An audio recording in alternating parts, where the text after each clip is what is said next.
ఇప్పటికే అమెరికా ఇరాన్ల మధ్య 14 రోజుల పాటు కాల్పుల విరమణ ఒప్పందం కుదిరింది. ఇస్లామాబాద్ వేదికగా తొలి విడత చర్చలు ఫలించలేదు. దీంతో అందరూ రెండో విడత చర్చలపై ఆశలు పెట్టుకున్నారు.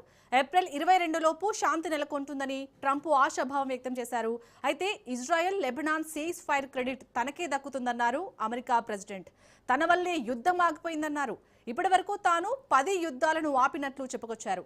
ఇజ్రాయెల్ ప్రధాని నెతన్యాహు లెబనాన్ అధ్యక్షుడు జోసెఫ్తో ఫోన్ సంభాషణ అనంతరం ఈ సీజ్ ఫైర్ జరిగిందన్నారు ట్రంప్.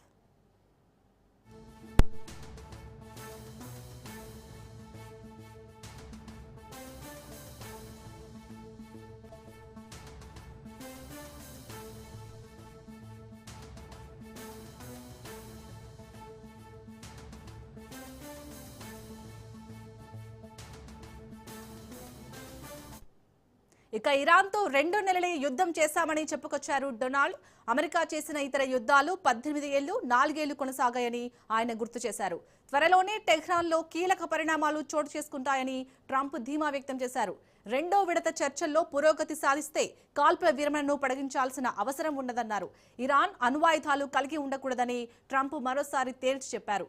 శుద్ధి చేసిన యురేనియం నిల్వలను తమకు ఇచ్చేందుకు టెహ్రాన్ అంగీకరించిందన్నారు డొనాల్డ్ ట్రంప్.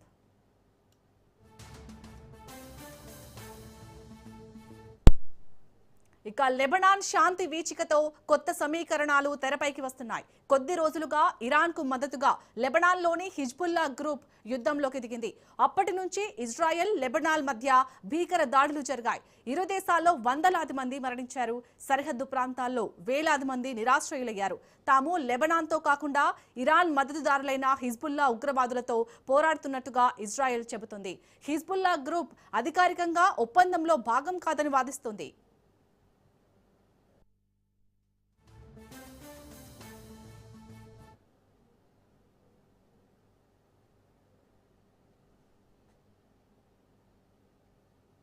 ఇక లెబనాన్తో కాల్పుల విరమణకు అంగీకరించామని, కానీ ఇజ్రాయెల్ సైనికులు మాత్రం అక్కడి నుంచి ఎక్కడికి వెళ్లరని నెతన్యాహు మెలికపెట్టారు.